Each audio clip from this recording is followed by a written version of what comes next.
Anybody there? Yeah. Hey, Jamie, how you doing? Hey, I'm well. How's it going on your neck of the woods? All is well. Where are you anyway? I'm curious. I am in the state of Wyoming. Oh, okay. You're a lot farther than I thought you were. Oh yeah. I'm somehow all over the place and nowhere because as I don't know if you may have heard, some folks don't think the state of Wyoming exists on the internet. So it's a good Wow. cover for me to stay a little anonymous, I suppose. Oh, it adds like a Rod Serling like quality to the whole state. Yeah, and I'm glad you bring up Rod Serling, big fan of Twilight Zone, and of course now a big fan of the Playwright Zone as well. Oh, But thanks. if you're ready to get the ball rolling, I'd be happy to get started on this. I'm as ready as a person who spent years playing music in theater and isn't used to getting up before 10 a.m. But I'm pounding the caffeine. I'm getting there. Yeah. I think that I need more playwrights and theater folks in my life. It's been a little while.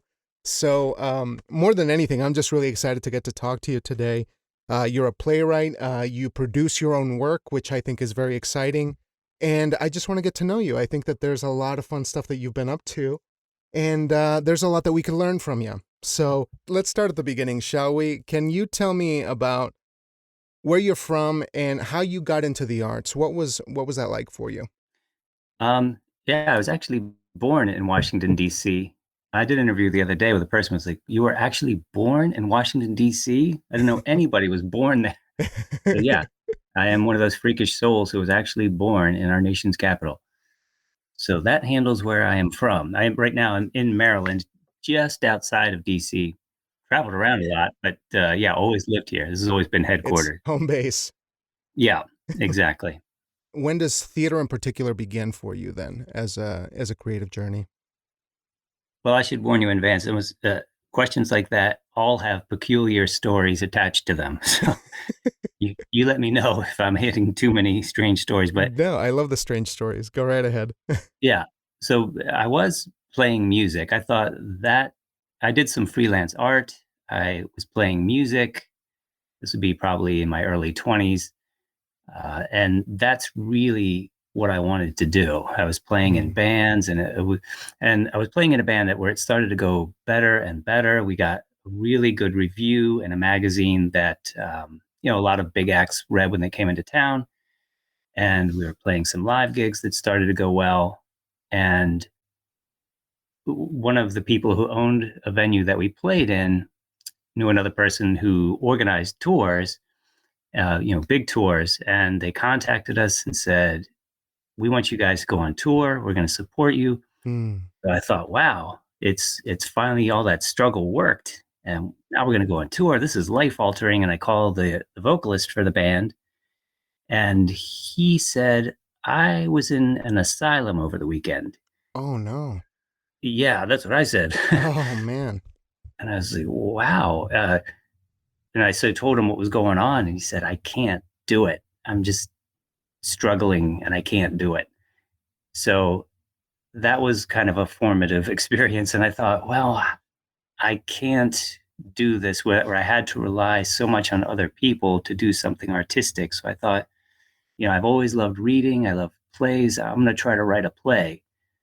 So after that experience, I literally sat down and started writing my first play. And fortunately, that play was accepted somewhere for a reading, I think. And that just got me hooked. And I thought, wow, I could do this on my own. I don't need other people. That sounds awful. I mean, I can at least create something without having to rely on other people, or things can go very wrong Hmm. very quickly. Right. What kind of music did you play when you were in the band? It was a mix. It was there was some rock oriented, blues based, some funk kind of a feel coming from a Mm. DC area. Go go was big at the time. So it was a real mix of styles. Yeah. What kind of music were you listening to at the time that kind of got you into that direction where you said, music is going to be the thing for me before, of course, the fallout in those difficult situations? That too, I'd have to say, was a mix. I really love classical music, and I think that edges into it. Yeah, so that was part of it, but also I love Stevie Wonder. I think he's amazing. Hmm. Beatles, all the classic kind of stuff. So what year was this around the time that you were making your inroads musically and then made that transition to playwriting? This probably would have been early 90s, I would say. All right. So that must have been an interesting time to sort of switch gears to go from collaborative sort of endeavor to something that would be more intimate, more your thing. Did you feel like that suited you better the moment you started doing that? Yes, the short answer is yes. But yeah, at the time, let's see, how can I word this delicately? Being musicians can be an interesting group of people. Let's put it that way. Um, I Yeah, I had all kinds of stories around me. Another friend of mine was playing in a band where they were also doing well in the DC area. DC is actually a very good arts area for theater and music, but Mm, they were doing really well. They had a big executive come out to see them at a live gig, and they were really excited because they were about to get signed to a big deal. mm. And their singer showed up, and he had a serious drug issue, Oh and no. he showed up in really bad shape, and that really changed their lives around the same time. So I had a lot of the stories like that going around, and certainly not all musicians are that way, but there was a lot of that kind of stuff going on. It's sort of a volatile group of people, Right. to put it delicately. No, for That's not, sure. Yeah. yeah, so theater is obviously very collaborative too, but at least you can control the part where you what you create is there. You can create something complete. Yeah, and I think I guess I would be interested to know if how much power you think the playwright has, because now that you've been doing this for a long time, and I know we're going to be jumping all over the place, but this idea of the playwright as being almost an overseer, having a bit more of a voice in the creative conversation versus say screenwriting or anything else. Do you feel like that has been the case for you, especially now that you get to produce your own work? Yes, I mean I don't solely produce my own stuff. I've had Yeah. a lot of other productions over the years.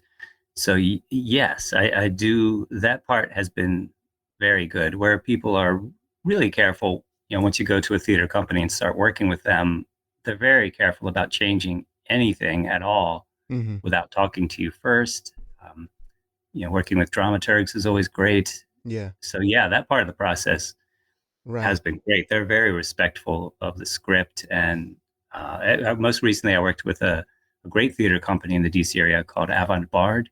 Hmm. I really liked it because they were all actors and artists themselves running it.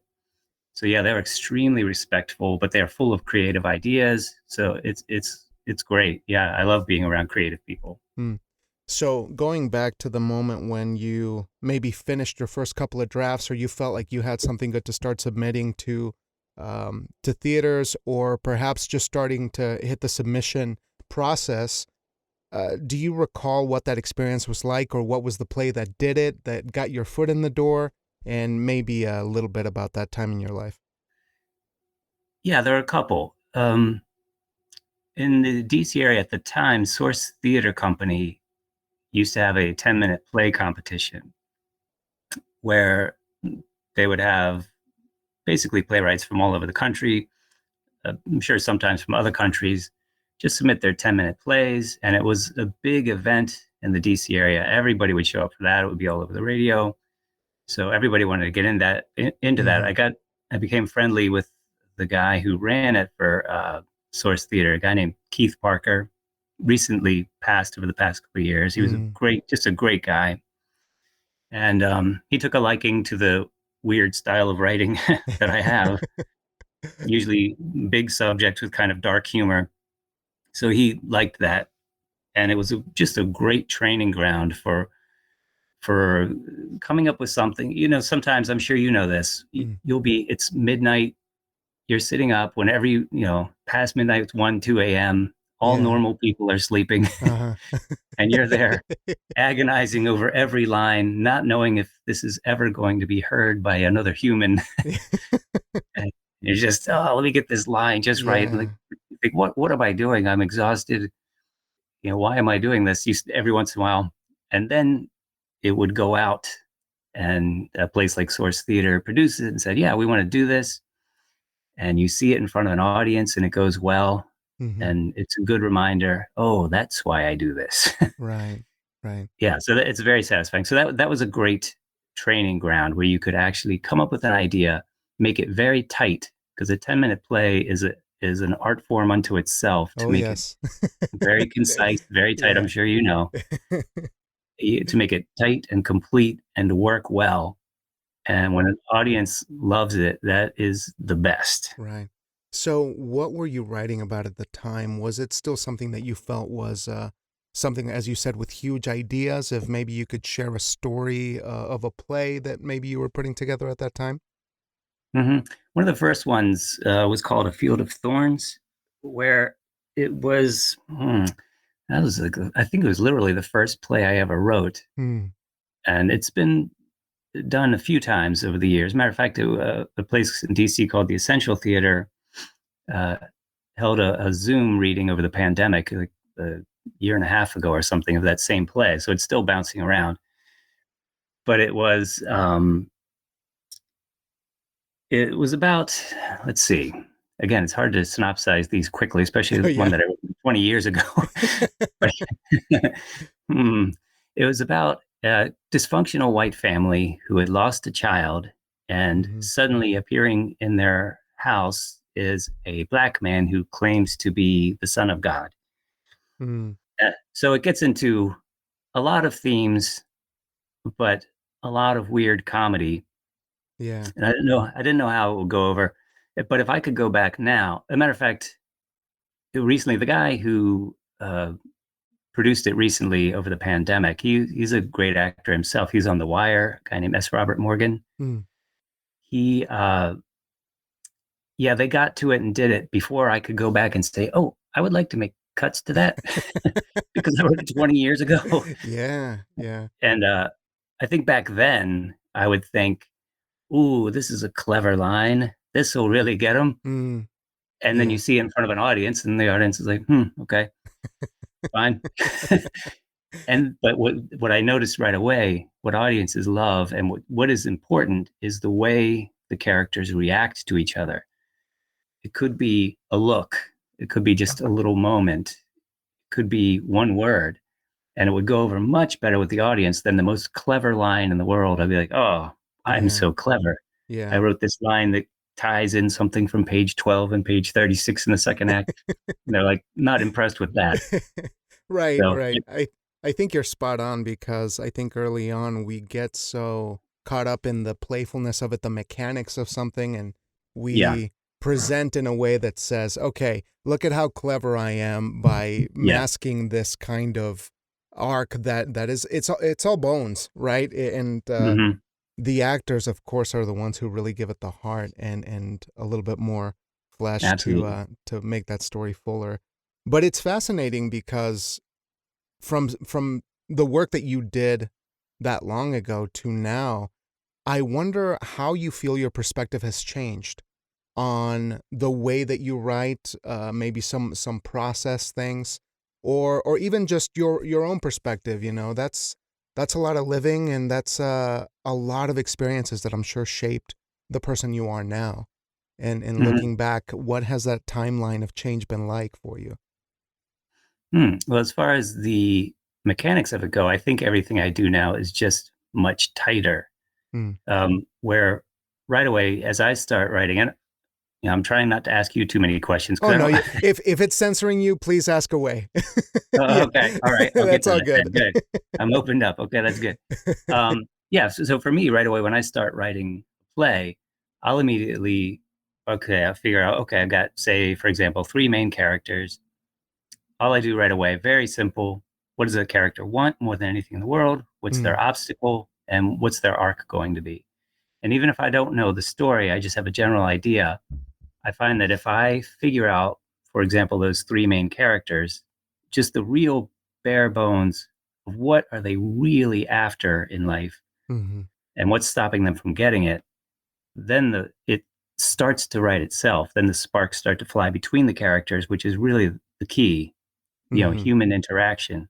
Right. So as you, I'm sure it's the same. Well, I would guess it's the same way for you that, No, I think you're, yeah, I would say that for me, that has been one of the biggest lessons to learn because I started when I was younger, it would be a conceptual effort, right? mhm, Very yeah. much, what is the theme? What are the visuals going to be? And me being a fan of movies and music, I was really more drawn to the spectacle of something rather than the emotional aspects of something. And over the years, I feel like it is a matter of chipping away because that spectacle that draws people in and the beautiful, theatricality of something Mhm, uh, almost takes away while you're in the process of figuring out the wants and those yeah. needs. And for me, I think that's always been my biggest uh, thing that sets me back sometimes. And I have to be very aware of when I start something to go for the heart rather than, what they're wearing and what the fashion of the play is going to be.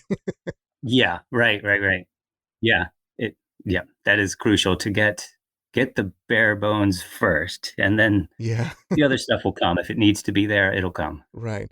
So when do you go from 10 minutes to taking the leap to bigger plays? When did you feel like that was the right time for you to make that change? Oh, Or that leap, I should say.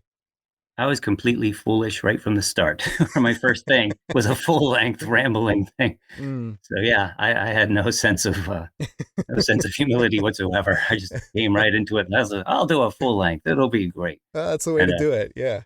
yeah, I just went in full bore. But quickly you learn humility very quickly when you really start it. It's like, Right. okay. Right. This huge epic is actually just a sprawling mess. Yeah. When was the first time that you saw something that you worked on, whether you wrote it after reading the draft again or perhaps seeing it even on stage that you realized, okay, this is where I'm progressing or like where you've identified that you started to understand, you know? Um, That's a very well, broad question, but no, no, no, yeah. no. Something comes in mind. I'm just trying to think of how I can respond to that without sounding completely egotistical. Well, we have to be in at some points in time during this process of that's full of doubt and uncertainty. Right. Yeah, I know. There's a lot of humility that comes your way along the path, so you don't get to you don't get to sound like you know what you're doing too often. So yeah, well, actually, I do know the first time. Well, one of the first times that I remember very vividly was I had the same guy actually, Keith Parker from Source Theater, just called me and said he wanted to get I don't remember how many, 6 or 7 playwrights from the DC area. He really wanted to highlight the talent that he felt was in the DC area. DC's always like trying to say, hey, we know New York is there, but we're good too. It's always that kind of attitude. So he wanted to get that together. And he said, I'm talking to the Kennedy Center. We're going to do play festival with 6 or 7 playwrights from the DC area. And I want you to do one. Just write something in your weird style. He said, I think it'll go over. So I said, I think I've been complimented, but I'm not really sure. It's like, okay, we got these traditional guys. Let's make sure that we have one of our weirdos come in too. But I'll ask you a Exactly. question about that shortly. Go ahead. Exactly. They said, we need somebody weird. And he called me. So I thought, well, weird I can do. And I came up with a short play. And actually, it was the one that I filmed fairly recently, Mm, where the man from Israel and a man from Palestine are both trapped in an elevator together, which sounds like the opening to a bad joke. mm, But it actually, as I was writing that, I thought it came up because, you're driving around in your car and you hear the news and you start wondering, does anybody else realize? I assume other people realize that there's a constant pattern of really absurd human behavior that drives everything. oh yeah. Like, and you hear about the Middle East, and you're like, oh my God, this has been going on for thousands of years. There's certainly in America, we have more than our share of bizarre human behavior. Hmm. And, if you're in the arts, you think, there's a play. So I thought I'd write a play that seemed try to make a comedy about the Middle East, which is I thought would be an interesting challenge. And so I came up with that play. And as they were first, he told me he said, we're worried that this is going to cause a riot. Mm-hmm. And he said, the Kennedy Center staff he said, I like it, but the Kennedy Center staff is actually really worried Mm-hmm. that you're going to cause a major problem. Yeah. Yeah. And I said, well, it's not judgmental. It's not even taking sides. It's not, Right. it's Right. not nasty in any way. It's just seeing the comedy in human behavior. And he said, I'm with you. I'm just not sure everyone else is. Right, and that's one of the pieces that I did see from the Playwright Zone, and I gotta applaud you because you gotta try it, right? It's not something Yeah. that you can stop yourself from doing, but I think I recognize what you're trying to say about looking at it from just the absurdity of human behavior from that perspective, and at that point, you're zooming out in such a way that you are not just talking about culture, you're talking about the things that are afflicting us as a species. Hmm. And I really admire that because it is something that I'm drawn to myself that really just makes me feel like are we actually looking up? Are we actually looking at each other and realizing that we can do better than this Yeah, as a species, right? And absolutely. that is always something that might seem offensive at first glance or might seem like this person is not looking into nuance, but um as an absurdist myself, I feel like that is the challenging route, at least for me, to Yeah. try to reconcile some of these issues that really question whether we're any good at all as a Yeah, species. absolutely. But that was well done. I mean, I thought that was a really interesting piece and not an easy one by any stretch of the imagination. I mean, that it's, Yeah. something that somebody really has to have the courage to talk about these things. But how did it go then when you proceeded, or if you didn't proceed? That one I always remember because it just went very well. It's sometimes I'm sure you must experience something similar where you feel sort of like a mathematician coming up with this vast equation and you don't know if it's all going to come out in the Yeah, end or if yeah. you've done it correctly. So with that one, yeah, the Kennedy Center, I've been fortunate having a number of things there. They've been very nice to me. And Mm, when you're in that big, huge room, I mean, they have many rooms, but yeah, in one of the big ones, and it's such a historic building, and every line just seemed to hit. It was like coming up with an equation where everything worked, and you're kind of shocked. yeah. You're like, wow, Like, I pulled wow, it off. yeah, this weird thing that I came up with is actually Yeah. working. So yeah, that was really nice. It was also my father since passed away, but he got to be there to see it, and some Mm. of my family got to be there, so that was nice too. Oh, wonderful. Um, and everything just seemed to hit. It wound up the audience voted it first place, and it was just really, even though it was a short 10-minute play, it was just a very pleasant experience from start to finish. So Hmm. that was one where, uh, yeah, really struck me as being, if I wasn't addicted already, I'm definitely addicted to this now. Yeah, that's the difficult thing too, because it's always such a long road to another production, another opportunity, or something like that. But it seems like you, by that point, you were establishing inroads with people. They knew you in the community, so it was definitely more of a possibility. Like, okay, we'll get back on this again because we need to feel this moment with the audience and experience it together. Yeah, yeah, it's definitely something I loved about playing music that I also love about uh, putting plays out there is this sense of everything in that room changes for the better, really, where everybody's thinking, everybody's feeling deeply, everybody's laughing together. It just creates an amazing sense of connection with people. It Hmm. alters the room completely to where you wish things would be like that all of the time. Yeah. You can be walking around a grocery store, nobody has any expression on their face, and it's almost like, everybody's just kind of not there. But when you have something with the arts going on, everybody's all pistons are pumping, everybody's on full bore, fully alive, and it's just great.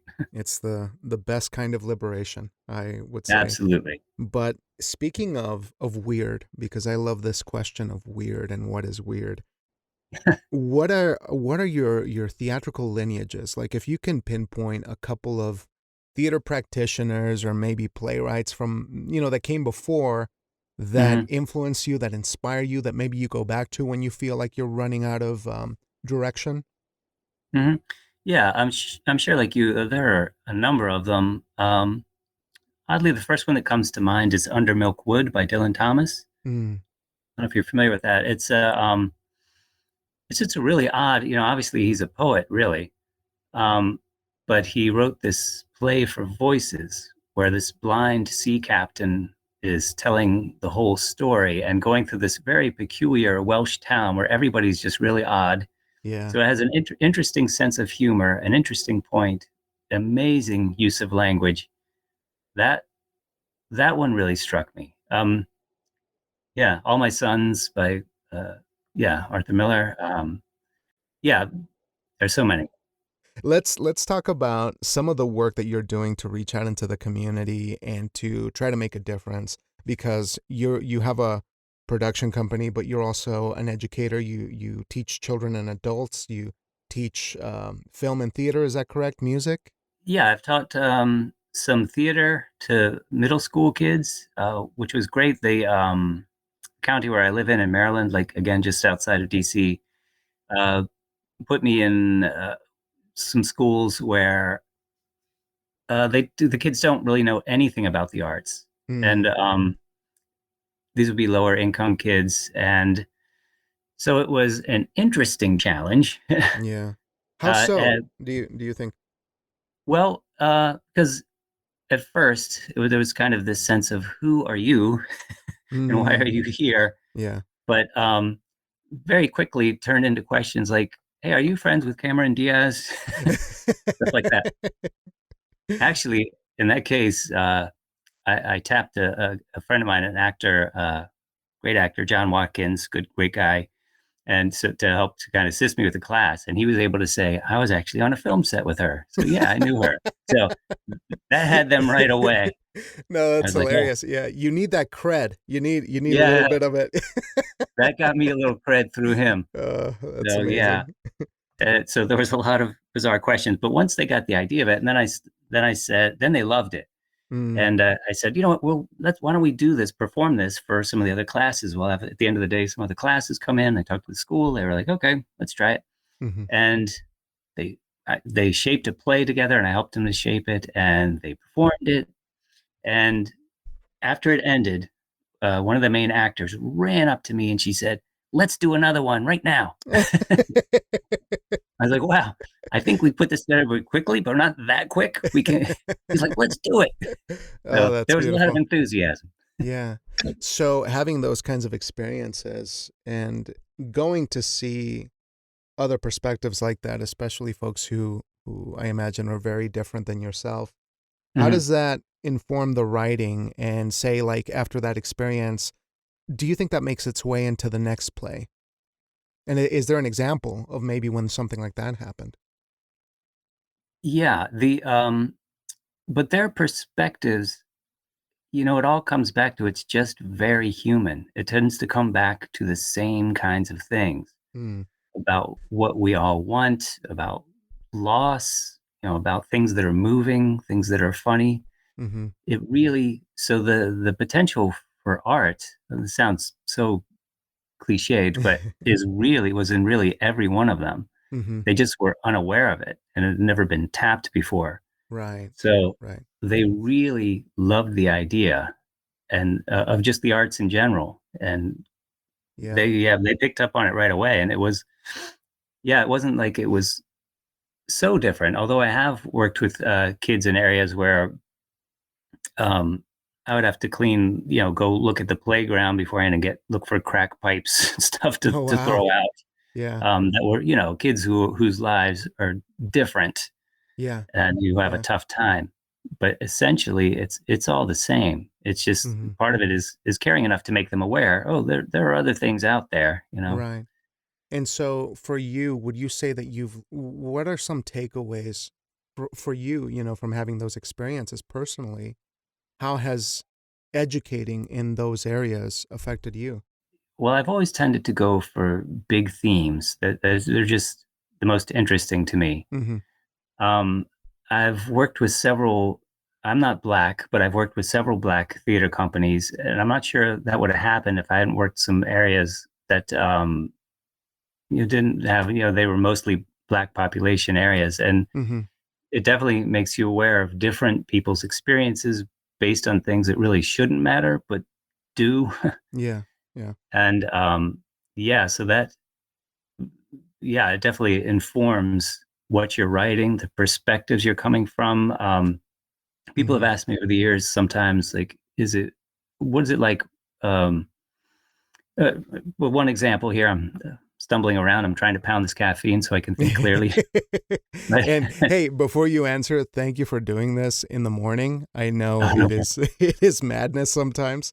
yeah, But feel free to no email problem. me and we can do addendums to the to the No podcast. problem. It's starting to kick in, the caffeine. So, one of the recent plays I did with Avant Bard was called Torn, which was about this moment when Teddy Roosevelt in 1901 invited Booker T. Washington to the White House, and it created, a huge national scandal. That how could you invite a black man as an equal to dine with you at the White House? And Mm, absolutely ridiculous. And we still have some of these stupid problems, yeah, sadly. yeah. But the actor Reggie Richard, who played Booker T. Washington, asked me quite bluntly. He said, "If you don't mind me asking you, what is it like for you as a white guy writing this play, about these themes?" And I said, "It's all in the American story. It's all human beings. It's really all comes down to the same essentials." So, in other words, I think if you're say a gay middle-aged Asian woman, should you be able to have a Hispanic male teenager, or anything that's very different from your world? I think that's good. I think that's positive, as long as you have some research, some experience, and a lot of empathy, that you can come into, from a perspective of another character who lives a very different life than yours. Hmm. Um, as long as you have the research and the empathy, yeah, I think that's good. Yeah. So, And I do agree that maybe perhaps a lot of us we know I think a lot of us as creatives, we have enough empathy to share with the world that we're coming from a good place, especially mhm, when we're writing. And right now, things are fairly contentious sometimes because there's discussion of whether people outside of their race can write anything other than their own race. And I think that's I don't think that that's a positive thing. I think that we all should be able to write what we need to write because, as you said, we're part of the human tapestry, and mhm, we need to be able to have access to those stories so that we can complement each other and we can bring out the best in each other, whether it's culturally or historically, try to find the common ground in many ways. And it seems like that's what you're trying to go for, is to transcend some of these barriers mhm, and go for that commonality to remind us once again of the good that we have to offer. Would that mhm. be would that be a fair assessment? Absolutely. And Yeah. and if you don't mind a quick question, have you ever written a character that was just very, very different from you, whether it's a different race, Mhm. obviously different gender, Yeah. whatever it may be, Yeah. different religion? Yeah. And I think in those situations I had a lot to learn because I my thing, I mean, being a Mexican in Wyoming, and I'll just confess something really quick. When I was younger and really studying playwriting, I had had some experiences with white men that weren't exactly favorable to Hmm. all white men. So That's I probably putting it very tactfully. yeah, and so I'm trying, but my that was my worldview at the time, and in having those experiences, I needed to find some kind of analog to share it with the world, and in the play was the thing. So Mhm, over time, you start to find a little bit more nuance, and because this is my home, Wyoming is my home. I'm a Mexican who's been here since I was 10 years old. I've been other places, but this feels like home and I don't really have a choice about it. So what do I have to do? I have to try to make my home better by opening up the perspectives of what not only what a brown man can be in a very white population, but what standards, or maybe how a white person could be better mhm, in a lot of these interactions. And I think I just didn't have the nuance back then mhm. to respectfully depict somebody, and I think it goes both ways, and that's kind of what I'm saying, that Did we, yeah. white characters tend to seem almost like caricatures to you? Because I'm wondering if a lot of the people you ran into You were know, just racist or whatever. some of my uh some of my antagonists might not have been as fully fleshed as I would like them to be. Whereas now I think that the work has been done for me Hmm. to have something that is more substantial. But when I was younger, I mean, that was definitely the case, because I was coming from a place of fear rather than Yeah. one of just being completely open. And different times too. It was the late 90s, early 2000s. So it's like, okay, yeah, there was a lot happening in Wyoming, that was fairly contentious. So I think everyone was just kind of on their tiptoes, and trying to be careful. Um, Is it a little better there now, as far um, as just you know, outright racism or? I would say, Wyoming is a peculiar state in that culturally it used to be live and let live. That was Hmm. sort of the motto that this primarily conservative state held. And to be honest with you, since 2016, things have gotten fairly tumultuous here. I mean, they people are just more vocal than they used to be. But the sentiment in my thinking has always been there. So it's a matter of acknowledging that and finding ways to move forward as a community. But it's very difficult because as a liberal in the state, you're coming up against people who are very kind to you, but at the same time disagree with you about everything. Yeah. So I think I've learned to make that distinction where somewhere in their mind this makes sense, and there is a dissonance that I'm still trying to reconcile. But Mm. it's a task, that's for sure. Wow, you It, sound like you could run for public office because you're putting all of this so uh, tactfully. you know, I, I think it's just the growing up in Wyoming. That's what happens. Yeah. Just try to make sense of things, But that's why I empathize so much with what you're trying to do and how you see the world, because Hmm. hitting walls, intellectually, emotionally, through most of one's life, it's like you got to transcend a little bit more. And you Hmm. got to see, where are we going wrong, especially after 2016. It just seems like Hmm. uh, you know are we the clowns, are we the audience, are we both, are we doing a one person show where we switch characters, it Right. doesn't make any sense. So for me, that's absurdism is the answer for me. Yeah. It helps me sleep at night. Right. I get it. It's either that's that or alcohol. It's one or the other. Yeah, yeah. Sometimes And both. yeah, and it makes me sleepy, and I really don't want to lose hours. So I'm like, yeah, I'll just go with absurdism for now. But yeah, I know we've derailed it a little bit, but I'm curious of your production company and how that came to be. Like, how do you go about creating and putting a team together? Maybe some people that you trust, and reaching out to collaborators. How does Hmm. it work? Um, well, there's a lot to that.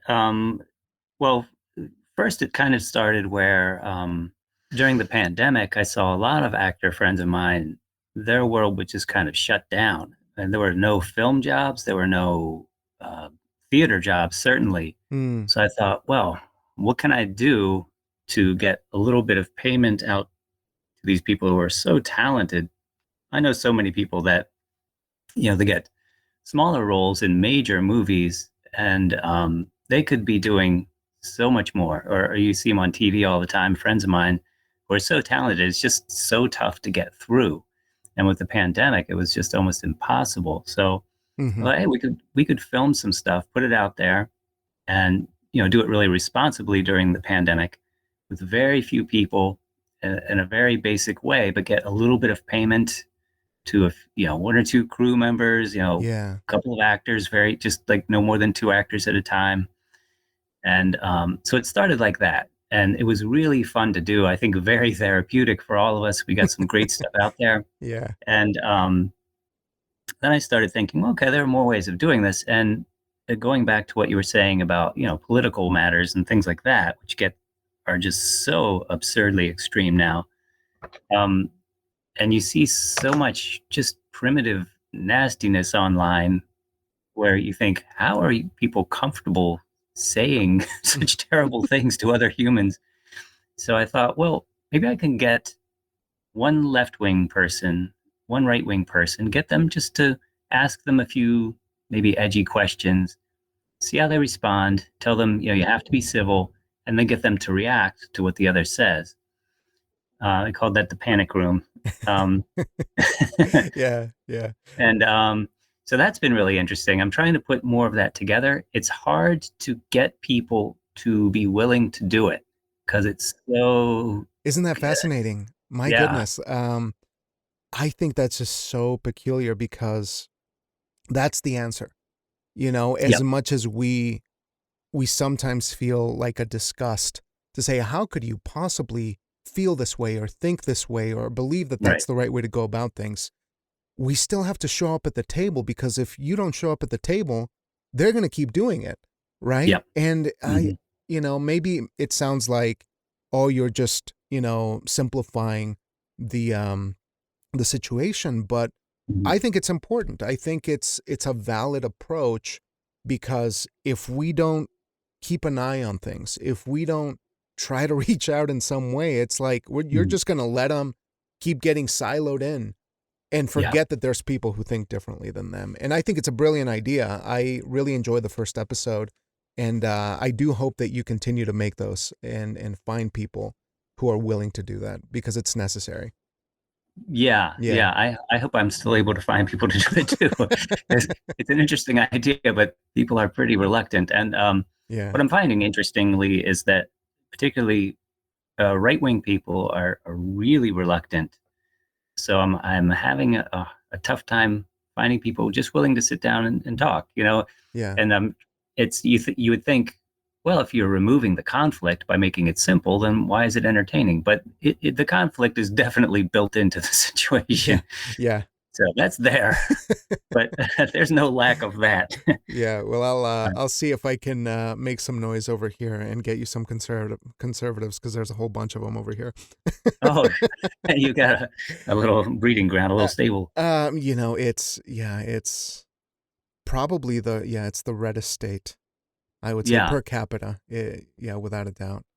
And yeah, and I'm fine with that. I think it's good to, it's okay to have opposing points of view. It's just, oh man, there's some points where you have to get off the station where I yeah, hate Jews, and you're like, what? No, okay, nope, nope. right, right, Yeah, there's a line. absolutely. I would say so. Yeah, I definitely agree. But I applaud the effort to Yeah, put something like that together, because I think if artists don't do it, then surely politicians won't.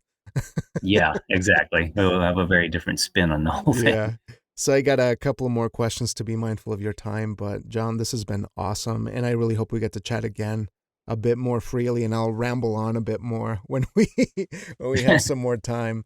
No, But no, that's great because I don't actually get to talk to other playwrights that often. So yeah, I would yeah, have a ton of yeah. questions for you. Same here, same here. Can you tell me of what's on the horizon for you? What projects are you looking to tackle, or is it strictly the Playwright Zone and doing more of this production work? Um, well, let's see. The play I told you about, Torn, that one will be, they tell me they're going to do sort of a public reading of it in a park in a lower income area where they wanted to make sure that it's not just basically, to be honest, not just white people seeing it. Yeah, yeah, And it wasn't that way in the audience before. It's a fair mix, but they want to make sure, that it's there for wider community and wider audience and black areas where more black people will see it. yeah, So to be quite blunt, that's what they're telling me, and they want to make sure everybody gets a chance at it. And they may do a full production, but we'll see. So that's coming up. That'll be fun. I'm looking forward to that.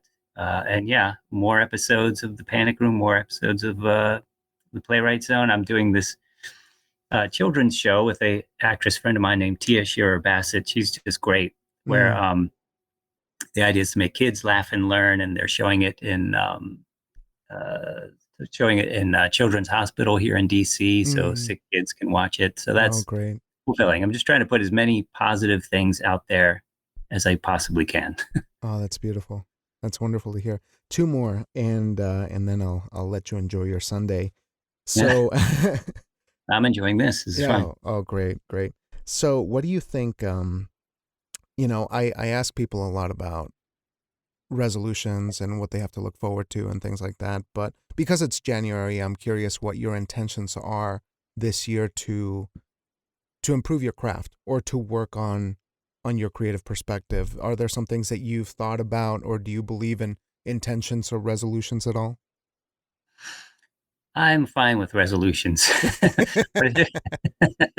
That's the silliest answer you'll ever get to that question, but I have no objection to resolution, but or revolutions for that matter. Yes. But yeah, but that's like an ongoing thing for me. But I'm sure for any playwright, you're just constantly churning things out and always trying to do the next really interesting thing. Uh, Once in a while, what I notice I will do, which is a bad habit, is I'm more interested in the process of writing what I think is a good play. Then I'll put it on a shelf somewhere, figuratively, and but I have to get myself, all right, I got to put that one out in the world. I'm having a pretty good number. I'm actually very fortunate. I have a pretty good, I think in the last 3 years, I've probably had 6 productions or something, Oh, awesome. from other theater companies, aside from what I'm doing with the play, Jouska Productions and all of that. So yeah, I'm getting stuff out there pretty often. But this year I want to really push a lot of interesting projects out there. That's sort of, I guess we'll call that a resolution. Perfect. That sounds like a plan to me. And before you go, I just want to ask you if there's something that you'd like to pass on to somebody who's just starting out in their career as a creative, whether it's a musician or somebody who wants to make visual work, video work, or a playwright, theater Mhm. person. Is there something that you can pass on that might make a difference in the very early stages that Mhm. maybe worked for you? Keep creating stuff. Just keep creating. Just keep putting it out there. Talk to people. Connect to as many people as you can, because it's the connections with other people are going to make the biggest difference. And I'm pretty sure you would have found this too, but it's really time weeds out the people that really have to do this. It's like you Mm-hmm. that just need to create artistic things. And if you're one of those people, you will keep creating stuff. And the more you do that, the more you connect to other people, uh, the more your stuff will get out there, whether it's music or plays or film. Especially now, because it's much easier than it used to be to, you can pull out a phone and make a movie, really, and make a pretty decent one.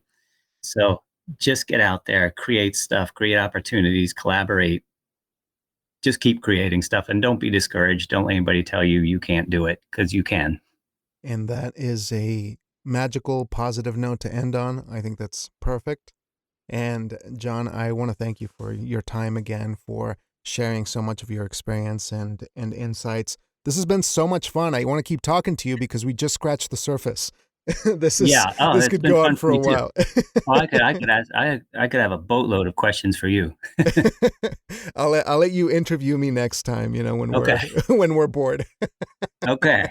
That sounds good. But it's truly been a pleasure, and I just want to thank you for the work that you're doing, for bringing positivity and light into the world, and to trying to think of the bigger issues at hand, the existential ones, the ones that Hmm. really are always lurking over the shoulder, and for being awesome. We'll talk about music some more, but thank you for all the work that you've done. Oh, thank you. It's very inspiring, man. All right, so I will be in touch real soon, and yeah, I'll bug you over the internet. Please feel free to send me some links, and Mhm. yeah, I'll talk to you real soon. All right. Sounds great. Thank you, Jamie.